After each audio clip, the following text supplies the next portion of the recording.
Hello friends, welcome back. अगर आप हैं बिहार में नियोजित शिक्षक और बनना चाहते हैं राज्यकर्मी, तो आप लोगों के लिए एक परीक्षा आयोजित होने वाला है, जिसमें आप लोग का है कि आप लोग का जो एग्जामिनेशन होगा उस एग्जामिनेशन का नाम सक्षमता परीक्षा दिया जा रहा है। और इस सक्षमता परीक्षा से संबंधित मैं आप लोगों के लिए कक्षा 6 हमारी दुनिया का पाठ 7 मानचित्र अध्ययन का सभी संभव ऑब्जेक्टिव प्रश्न लेकर के हाजिर हो चुका हूं। तो आप लोग इस वीडियो को अंत तक देखिए और सारा प्रश्न उत्तर को यहां से नोट करके चलिए। तो चलिए हम लोग इस वीडियो को शुरू कर लेते हैं और समझते हैं। पहला क्वेश्चन है कि दिक् सूचक की सुई हमेशा किस दिशा की ओर इशारा करती है। ऑप्शन नंबर ए हो गया उत्तर और दक्षिण की ओर, बी है दक्षिण और पूर्व की ओर, सी हो गया पूर्व और पश्चिम की ओर, और डी हो गया पश्चिम और दक्षिण की ओर। तो उत्तर और दक्षिण की ओर हमेशा इशारा करती है। और कभी भी जो है हम लोग जो है दिक् सूचक सुई को अगर छोड़ते हैं, धागा से लटकाते हैं, तो वो हमेशा उत्तर से दक्षिण और दिशा में रुकती है। अगला जो सवाल है यहाँ पे आप लोग देखिए, यहाँ पे एक दिया गया है, चित्र दिया गया है, किसका प्रतीक है। ऑप्शन नंबर ए है पक्की सड़क का, बी है रेलवे लाइन का, सी है कच्ची सड़क का, डी है नदी का। तो यहाँ पे आप लोग का ये जो हो जाएगा, ये जो चिन्ह दिया गया है वो पक्की सड़क का, इस तरह का जो चिन्ह रहता है ना, इसको हम लोग पक्की सड़क का चिन्ह बोलते हैं। तो इसलिए इसका ऑप्शन नंबर ए बिल्कुल सही हो जाएगा। अगर आप लोग को ये पीडीएफ लेना है या फिर आपका जितना पीडीएफ छूट गया है अगर वो लेना चाहते हैं, तो आप लोग डिस्क्रिप्शन बॉक्स को चेक करिए, वहाँ पे ये नंबर मिलेगा 97 094 72 735। इस नंबर पे आप लोग व्हाट्सएप या कॉल कर करके पीडीएफ प्राप्त कर सकते हैं। और इसके बदले में आप लोग को 399 रुपये पेमेंट करना है। और अभी आप लोग अगर 399 रुपये पेमेंट करते हैं तो आप लोग को जितना भी पीडीएफ छूट गया वो सारा दिया जाएगा। और साथ ही साथ आने वाले समय में परीक्षा तक आप लोग को डेली 4 से 5 पीडीएफ दिया जाएगा, जिसका आप लोग अध्ययन कर करके 100% इस परीक्षा को पास करेंगे और आप लोग राज्यकर्मी बनेंगे। तो उसके लिए आप लोग को 399 रुपये पेमेंट करना होगा। यह पेमेंट का जो यहाँ पे बात है, तो ये कुछ समय के बाद ये बढ़ने वाला है, तो इसलिए आप लोग जल्दी करें और जल्द से जल्द जो है आप लोग इस पीडीएफ को लेना शुरू करें। तीसरा नंबर सवाल हम लोग देखेंगे, तो यहाँ पर क्या बोलता है कि सड़क मानचित्र, वर्षा मानचित्र, वन तथा उद्योगों के विवरण को प्रदर्शित करने वाले मानचित्र को क्या बोलते हैं। ऑप्शन नंबर ए हो गया भौतिक, बी हो गया थीमेटिक, सी हो गया राजनीतिक, और डी हो गया इनमें से कोई नहीं। तो थीमेटिक इस मानचित्र बोलते हैं, जिसमें सड़क मानचित्र हो गया, वर्षा मानचित्र हो गया, वन तथा उद्योगों के विवरण को प्रदर्शित करने वाले मानचित्र जो होंगे वो सभी आपके थीमेटिक मानचित्र कहलाएंगे। अगला यहाँ पर आता है कि बड़े पैमाने वाले मानचित्र छोटे पैमाने वाले मानचित्र की अपेक्षा जानकारी प्रदान करते हैं। ऑप्शन नंबर ए हो गया कम, बी हो गया आपका अधिक, सी हो गया 9 के बराबर, और डी हो गया आपका इनमें से कोई नहीं। तो बड़े पैमाने वाले जो मानचित्र होते हैं वो छोटे पैमाने वाले मानचित्र की अपेक्षा अधिक जानकारी प्रदान करते हैं, यानी कि ऑप्शन नंबर बी बिल्कुल इसका राइट हो जाएगा। अगला सवाल आता है कि निम्न में से कौन सा मानचित्र अन्य तीन मानचित्र प्रकारों से भिन्न है। ऑप्शन नंबर ए हो गया शहर का मानचित्र, बी हो गया पठारों का मानचित्र, सी हो गया आपका जो है नदियों का मानचित्र, और डी हो गया यहाँ पे मैदानों का मानचित्र। तो ये तीनों क्या है, एक समान में आता है, लेकिन यहाँ पे शहरों का जो मानचित्र है इन तीनों के अपेक्षा जो है वो अलग है, इसलिए इसका ऑप्शन नंबर ए बिल्कुल सही हो जाएगा। अगला सवाल आता है कि मैदानों को दर्शाने के लिए निम्न में से किस रंग का प्रयोग होता है। ऑप्शन नंबर ए है पीला, बी है हरा, सी है भूरा, और डी है नीला। तो मैदान की अगर बात करिएगा तो मैदान को दर्शाने के लिए हरे रंग का यूज होता है, यानी कि ऑप्शन नंबर बी बिल्कुल इसका राइट हो जाएगा। अगला सवाल आता है कि निम्न में से मानचित्र का घटक क्या नहीं है। ऑप्शन नंबर ए हो गया दिशा, बी हो गया दिक् सूचक, सी हो गया दूरी, और डी हो गया आपका चिन्ह। तो यहाँ पे आप लोग देखिएगा तो यहाँ पे दिशा, दूरी और चिन्ह ये तीनों आवश्यक है, परंतु दिक् सूचक की आवश्यकता नहीं होगी। तो ऑप्शन नंबर बी बिल्कुल इसका सही हो जाएगा। अगला सवाल आता है कि गांव या शहर के मानचित्र में क्या अंतर होता है।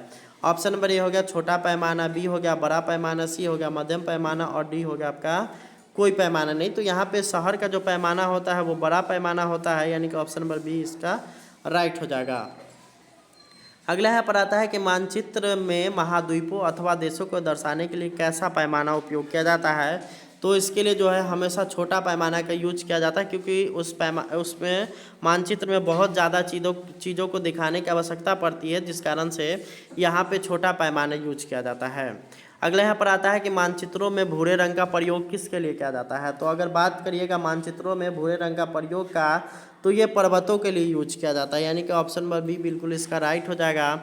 आगे हम लोग देखेंगे तो यहाँ पर आता है कि पृथ्वी की सतह या उसके इसके एक भाग पर पैमाने के अनुसार खींचा गया चपटा चित्र क्या कहलाता है?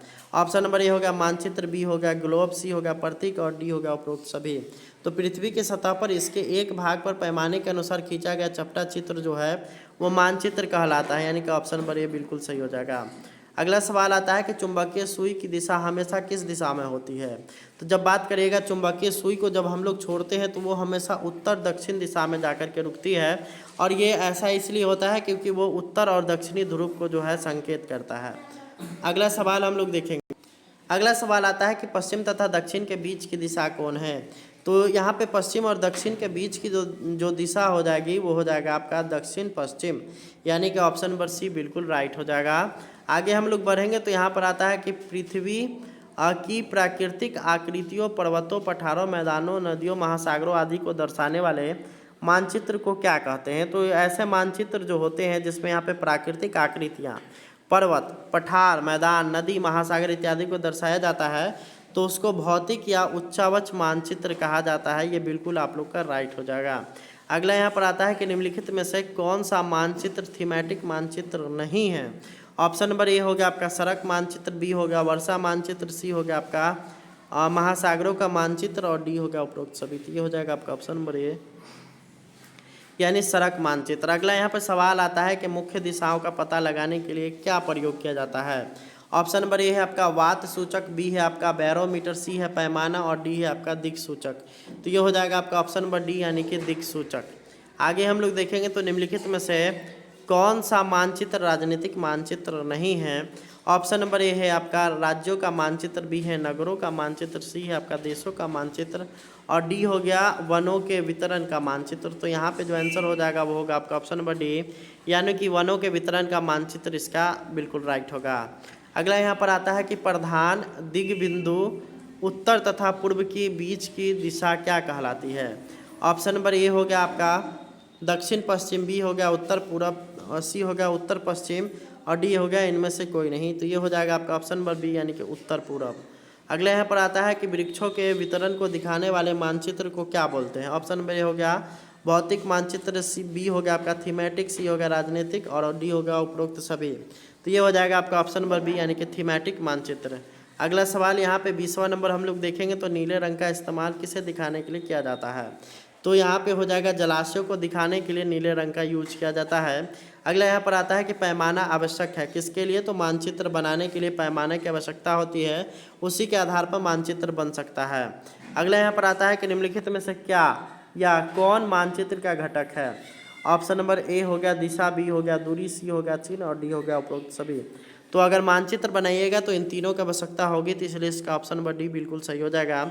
अगला यहाँ पर सवाल आता है कि एक छोटे क्षेत्र का बड़े पैमाने पर खींचा गया रेखा चित्र क्या कहलाता है? तो उसको खाका बोला जाता है, यानी कि ऑप्शन नंबर सी बिल्कुल इसका राइट हो जाएगा। तो उम्मीद करते हैं कि आपको वीडियो पसंद आया होगा। इस वीडियो को ज़्यादा से ज़्यादा शेयर करिए और आप लोग को अगर इसका PDF लेना है या फिर आपका जितना PDF छूट गया है उसको लेना चाहते हो आप लोग डिस्क्रिप्शन बॉक्स को चेक करिए, वहाँ पे आप लोग को ये नंबर लिखा हुआ मिलेगा 9709477235। इस नंबर पर आप लोग कॉन्टैक्ट करिए और यहाँ पर आप लोग PDF प्राप्त करिए। और अभी आप लोग से फीस 399 लिया जा रहा है। धन्यवाद, थैंक्स फॉर वॉचिंग।